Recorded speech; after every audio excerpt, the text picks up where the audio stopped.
नमस्कार। हमारा आज का विषय मम्स अर्थात जिसे हिंदी में कहते हैं गलसोत या कुछ गांव में अपभ्रंश की भाषा है गलसुगना।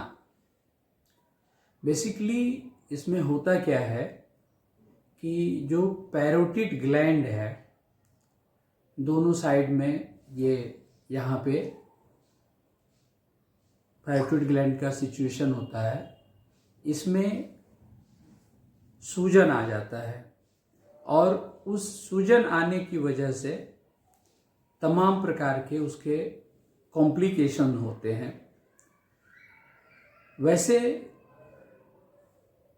गलसोत या जिसे हम मम्स कहें, इसे लोग बहुत हल्के में ले लेते हैं, जबकि इसके इम्पैक्ट्स बहुत बड़े हैं और बहुत ही गंभीर परिणाम हैं। हमारा आज का विषय यही है और इसी विषय पे आज हम लोग अपना संवाद स्थापित करेंगे।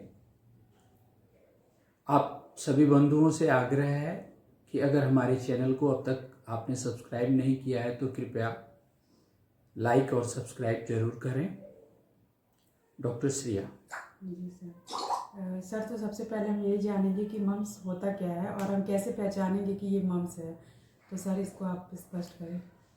देखिए, मम्स यह एक प्रकार का वायरल इन्फेक्शन है और यह खास करके ये जो बसंत ऋतु का समय है, इस समय में अक्सर देखने को मिलता है। जाड़े में भी कभी कभी कुछ एक रेयर केसेस में देखने को मिल जाता है। और इसमें होता क्या है कि ये जो पूरा नीचे का जबड़ा जहाँ पे एंड होता है, वहीं पर गले के पास कान के नीचे पैरोटिड ग्लैंड, जिसका काम होता है लार्वा का स्राव करना, वो ग्लैंड स्थिर होता है। उस ग्लैंड में ड्यू टू वायरल इन्फेक्शन, जैसे मैंने कहा कि ड्यू टू वायरल इन्फेक्शन ये ग्लैंड में सूजन आ जाती है। सूजन आने के साथ देखने को मिलता है कि दोनों तरफ के ये गाल जो है वो पूरा फूल जाते हैं। किसी किसी में तो इतना फूल जाते हैं कि ये पूरा दोनों साइड एक दूसरे को कवर कर लेते हैं। साथ में इसकी वजह से उल्टी होना, हाई राइज ऑफ टेम्परेचर होना, भयंकर दर्द होना, यहाँ तक कि मुंह चलाने में भी दिक्कत होती है, जो मैस्टिकेशन यानी चबाना कहते हैं। थोड़ा सा भी कड़ा भोजन तक लेने में दिक्कत होने लगती है। तो ये सारे कंडीशन हैं और ये इसके लैंडमार्क्स हैं जिसको हम कहेंगे कि ये गलसोत हुआ है। जी सर हम कैसे पहचानेंगे कि मम्स के जो रोगी होते हैं उनके लिए होम्योपैथिक दवा कितनी कारगर है। तो सर वो आप बताएं। देखिए, मम्स के केस में जो सबसे जरूरी बात है वो ये समझना है कि जैसे जो वायरल इन्फेक्शंस होते हैं, खास करके इस तरह के जो भी इन्फेक्शंस हैं, उनका एक पीरियड होता है। जैसे कहते हैं ना, 14 दिन का इनका एक पीरियड है। हम दवा करेंगे तो भी ये 14 दिन में ही रिकवर होंगे, और नहीं करेंगे तो भी रिकवर होंगे। अब निर्णय हमको लेना है कि हमको करना क्या है। और सबसे बड़ा समस्या क्या होता है कि यह एक प्रकार का लिम्फ नोड है। तो जैसे ही हम कोई गंभीर दवा अगर प्रयोग में लाते हैं, इवन होम्योपैथी की भी गंभीर दवा अगर हम प्रयोग में लाते हैं, तो ऐसा देखने को मिलता है कि वो मम्स को सप्रेस कर देता है, दबा देता है। और जब भी हम दबा देने वाली चिकित्सा करते हैं तो वह घातक परिणाम उसके आते हैं। एक तरफ ये इम्यून सिस्टम पूरी इम्यूनिटी को ही डिस्ट्रक्ट करता है और अक्सर देखा जाता है कि मम्स के सप्रेस्ड केसेस में लोगों को भूख तक चली जाती है, भूख नहीं लगती है, प्यास भी नहीं लगती है, पानी तक पचाना मुश्किल हो जाता है। होम्योपैथी की दवा, खास करके पल्साटीला, यह एक ऐसी दवा है जो मम्स के लिए तीनों पर्पज में काम आता है। प्रिवेंटिव के भी पर्पज में काम आता है, क्यूरेटिव पर्पज में भी काम आता है, और अगर सप्रेशन है तो उस सप्रेशन को भगाने में भी काम आता है। तो होम्योपैथी, और ऐसा हमें केसेस भी हमने देखा है, हमारे पास बहुत पहले एक केस आया था जो मम्स के सप्रेशन के कारण वो कंप्लीटली उसकी वाइटिलिटी ही सिंक कर गई थी, वो एकदम पेशेंट डिक्लाइन हो गया था और ऐसी परिस्थिति डेवलप कर गई थी कि वो पेट में दर्द रहना, चलना भी उसका रिस्ट्रिक्ट हो गया था, पानी भी पीने पे तुरंत उल्टी होना और पेट में दर्द होना, तेजी से वो डिक्लाइन हो रहा था। तो उस पेशेंट को जब मेरे पास लाया गया और मैंने पल्सेटिला फ्रैक्शनल डोज में, एक डोज को एक कटोरे पानी में बना करके फ्रैक्शनल डोज में 10-10 मिनट पे दिया और आधे घंटे के अंदर एक अच्छा और फ्रूटफुल रिजल्ट दिया। फिर हमने उसको नमक चीनी का घोल पिलाया, उससे उल्टी नहीं हुई, पेट में दर्द नहीं हुआ, and he will be recovered within time. जी सर।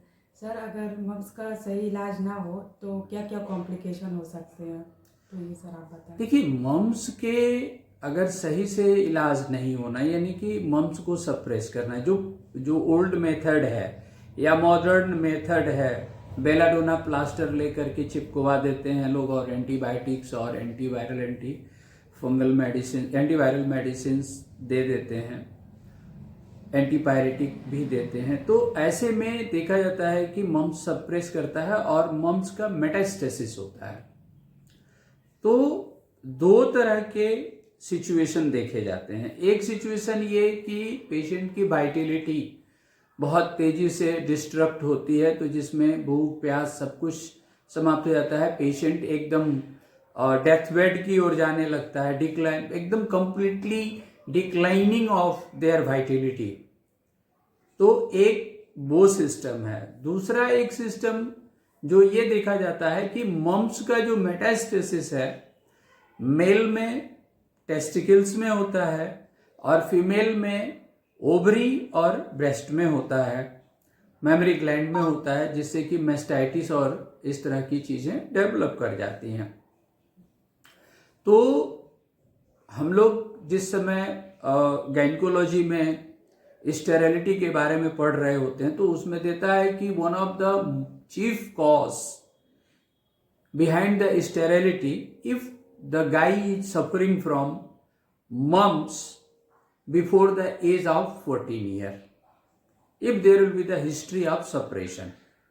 अगर सपरेशन की हिस्ट्री मिलती है 14 साल की उम्र के पहले, यानी कि जो प्यूबर्टल चेंजेस जिस समय हो रहे होते हैं उस समय की स्थिति में देखने को मिलती है, तो ऐसे कंडीशन में पूरी स्पर्मेटोजेनेसिस के प्रोसेस को ही डिस्ट्रॉय कर देता है और वहाँ पे ओलिगो क्या ऊजोस्पर्मिया तक का केस देखने को मिलता है।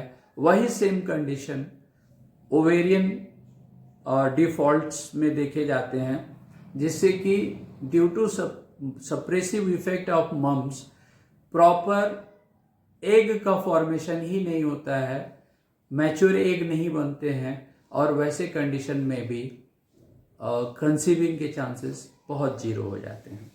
जी सर। सर, अगर यदि मम्स का सही उपचार ना किया जाए तो ये कितना खतरनाक हो सकता है, तो सर इसको वैज्ञानिकता के साथ समझें। अब सबसे बड़ी चीज, दो बातें बताई गई।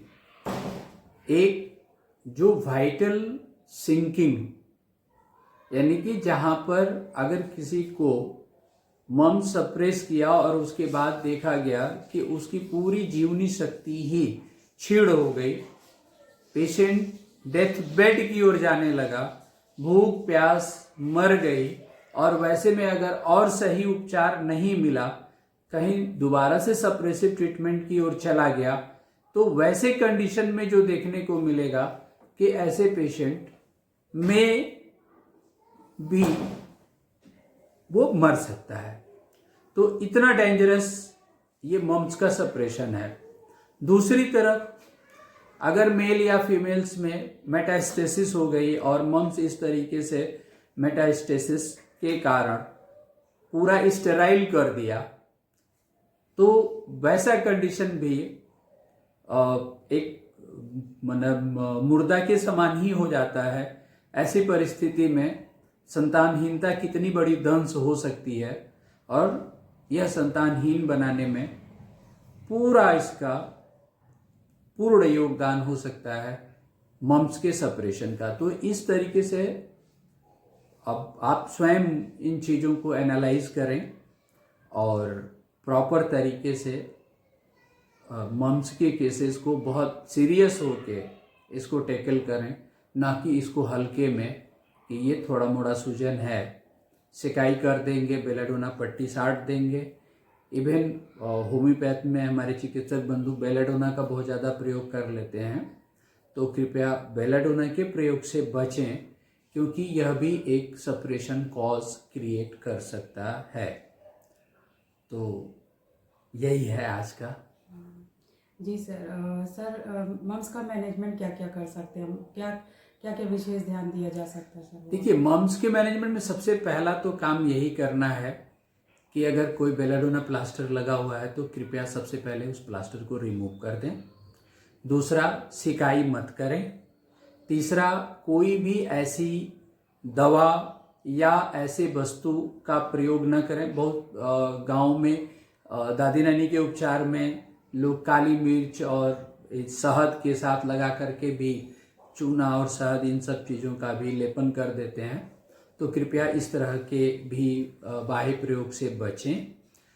दूसरा, कुछ दिन तक आप इंतज़ार करें, क्योंकि जब डिजीज अपने पीक फेज पे जाके रिवर्स होती है तो बॉडी को ऑटोमेटिक हील करने दें।